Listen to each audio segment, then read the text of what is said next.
Estás escuchando Sin Diferencias Podcast. Todas las personas con discapacidad tienen derecho a tomar sus propias decisiones.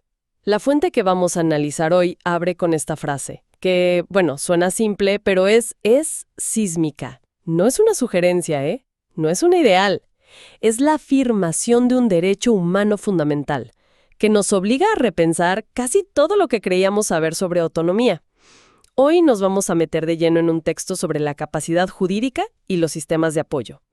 La misión es entender qué significa este derecho en la práctica, por qué es tan revolucionario y, cómo funciona el sistema cuando alguien necesita ayuda para decidir.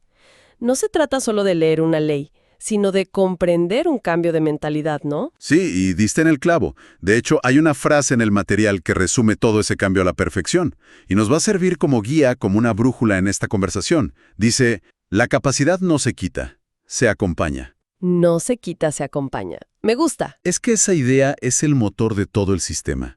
O sea, pasamos de un modelo que, con la mejor intención del mundo, silenciaba a las personas para protegerlas, a uno que busca darles, como decías vos, un megáfono y las herramientas para que su voz se escuche bien fuerte y clara. Esa imagen del megáfono es genial. Entonces, para empezar a construir, aclaremos el concepto base. ¿Qué es exactamente la capacidad jurídica de la que habla el texto? A ver, en su forma más pura, es el reconocimiento de que una persona es la autora de su propia vida. Es el derecho a tener una cuenta bancaria, a firmar un contrato de alquiler, a consentir un tratamiento médico o a rechazarlo, a casarse. Lo básico de la vida adulta, digamos. Exacto. Es la llave para interactuar con el mundo en términos legales y ser reconocido como un par. Lo que este nuevo paradigma subraya con mucha fuerza es que esta capacidad es inherente a la condición humana. No es un permiso que el Estado te da o te quita. Entendido. Es el derecho a ser protagonista y no un personaje secundario en tu propia historia. Pero mencionaste que esto es un cambio de paradigma. ¿Contra qué choca este nuevo modelo? ¿Cómo se hacían las cosas antes? Choca contra siglos de paternalismo legal. El modelo anterior, que se llamaba de sustitución, partía de una presunción, a menudo devastadora. Se asumía que una persona con cierta discapacidad, intelectual o psicosocial, simplemente no podía tomar decisiones válidas. Se la consideraba incapaz. Una etiqueta tremenda. Totalmente. Y en consecuencia, un juez nombraba un tutor o un curador que literalmente sustituía su voluntad. Decidía por ella en casi todo. Aunque la intención fuera proteger, el resultado era una muerte civil. Se le quitaba su agencia, su voz y en muchos casos su dignidad.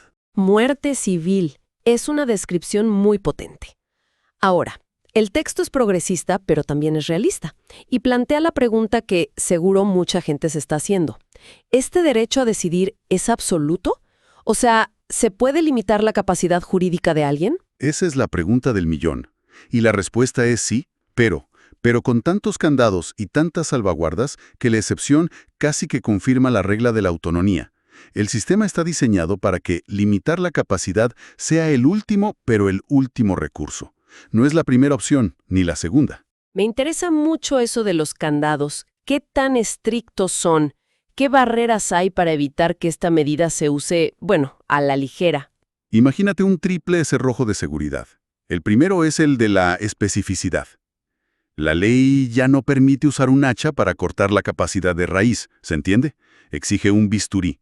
La limitación solo puede ser para actos muy, muy concretos. ¿Por ejemplo?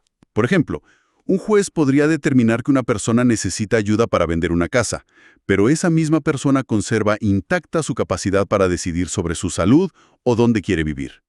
Se acabó eso de la anulación general. Un bisturí, no un hacha. Clarísimo. ¿Y el segundo cerrojo? El segundo es el del beneficio directo. Cualquier medida tiene que ser exclusivamente en beneficio de la persona. Parece obvio, pero es crucial. Impide que se tomen decisiones para la comodidad de la familia o para simplificar la gestión de una institución. El foco es la persona. Es la existencia de un riesgo real e inminente. No alcanza con que alguien pueda tomar una mala decisión. Eso lo hacemos todos. Debe demostrarse que la persona se enfrenta a un riesgo cierto, verificable, para su vida o su patrimonio. y que la causa de ese riesgo es, por ejemplo, una adicción grave o una condición de salud mental que le impide de forma radical comprender las consecuencias de sus actos. Todo esto suena muy garantista en la teoría. Pero me surge una duda práctica. El texto menciona que los familiares pueden iniciar el proceso. ¿Cómo se asegura el sistema de que esto no se use como una forma de presión o control, incluso con buenas intenciones? Pienso en una familia que no está de acuerdo con las decisiones de un pariente y, bueno, usa esto como herramienta. Es una pregunta excelente y apunta a una de las tensiones más complejas de todo esto. La respuesta está en el proceso judicial mismo. Que un familiar lo pida solo abre la puerta, ¿viste? No garantiza para nada el resultado. El juez o la jueza tiene la obligación de hacer una investigación súper exhaustiva e imparcial. Y ahí es donde el proceso se vuelve radicalmente diferente al de antes. ¿A qué te refieres con radicalmente diferente? Si la decisión final sigue siendo de un juez, ¿qué cambió para que no sea solo un trámite? Cambió el rol de la persona en su propio proceso. El texto enumera una serie de derechos que son el corazón de esta transformación. Primero, el derecho a la información. O sea, la persona tiene que recibir explicaciones claras, en formatos accesibles, sobre qué está pasando. Segundo, el derecho a un abogado. Y si no puede pagarlo, el Estado le da uno. Ajá. Pero el más importante es el derecho a ser oído y a participar activamente. Antes, el juez leía informes de médicos que hablaban sobre la persona.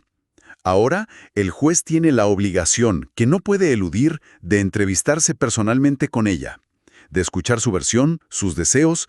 La voz de la persona ya no es un anexo, es una prueba central. O sea que la persona pasa de ser el objeto del expediente a ser el sujeto del proceso. Exactamente. Dejas de ser un caso a resolver para convertirte en un ciudadano que ejerce sus derechos en un tribunal.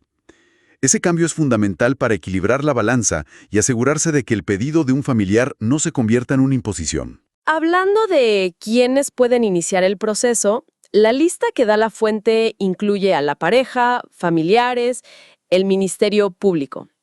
Pero mientras la leía, hubo un punto que me dejó pensando.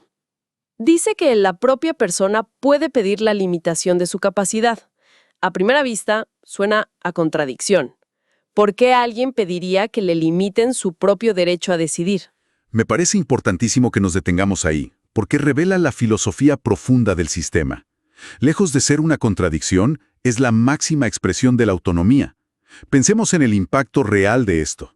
Imagínate una persona con un diagnóstico de trastorno bipolar que es plenamente consciente de que durante sus episodios maníacos puede tomar decisiones financieras desastrosas, gastar todos sus ahorros, endeudarse. Claro, he escuchado historias así. Antes, la única opción era esperar a la crisis, a que se produjera el daño, y que entonces un tercero interviniera para declararla incapaz.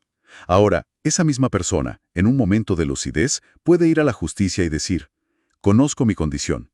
Quiero diseñar mi propio plan de emergencia legal. Quiero que, para actos patrimoniales importantes, se necesite la firma de mi hermana, en quien confío. ¡Wow! ¡Qué distinto! ¿Viste? No está rindiendo su autonomía, al contrario, la está ejerciendo de la forma más lúcida posible. Está piloteando la tormenta con las herramientas que ella misma eligió. Visto así, tiene todo el sentido. Es una herramienta de autoprotección, no de rendición. Esto nos lleva a una pregunta clave. Si todo el sistema está diseñado para evitar esta cirugía legal del bisturí, ¿cuál es la alternativa principal? ¿Cómo funciona el acompañamiento en el día a día? Y aquí es donde entra el concepto más innovador y, en mi opinión, más esperanzador de todo este esquema: los apoyos. Los apoyos son la respuesta práctica a la pregunta: ¿cómo respetamos la autonomía de alguien que puede tener dificultades pero que no necesita una medida tan drástica? ¿Y qué es un apoyo en términos concretos? Hablamos de personas, de tecnología. De todo eso y más. Un apoyo es cualquier medida que ayude a la persona a comprender la información, a sopesar las alternativas y a comunicar su decisión. Ojo, no decide por la persona, sino con ella. ¿Podemos ver un ejemplo? Sí, claro. Pensemos en un adulto mayor que empieza a tener dificultades para gestionar sus facturas online. El modelo antiguo podría haber terminado en una curatela que le quitaba el control de toda su plata. El hacha de la que hablabas. Exacto. El modelo de apoyos es totalmente diferente. Quizás su apoyo es su nieta, que se sienta con él una vez por semana a revisar los pagos en la computadora explicándole cada cosa. O quizás el apoyo es una aplicación en su tableta con letras grandes y recordatorios por voz. O un gestor del banco, que tiene la instrucción de llamarlo para confirmar cualquier transferencia grande. Las opciones son infinitas. Y lo que me parece fundamental en esos ejemplos es que la decisión final, el control, sigue estando en manos de la persona. La dignidad está intacta. Ese es el punto. El sistema de apoyos es un traje a medida. Puede ser una persona de confianza, un amigo o un familiar. Puede ser un profesional. O pueden ser, como menciona el texto, dispositivos tecnológicos. Una app que lee textos, un sistema con pictogramas, un calendario inteligente.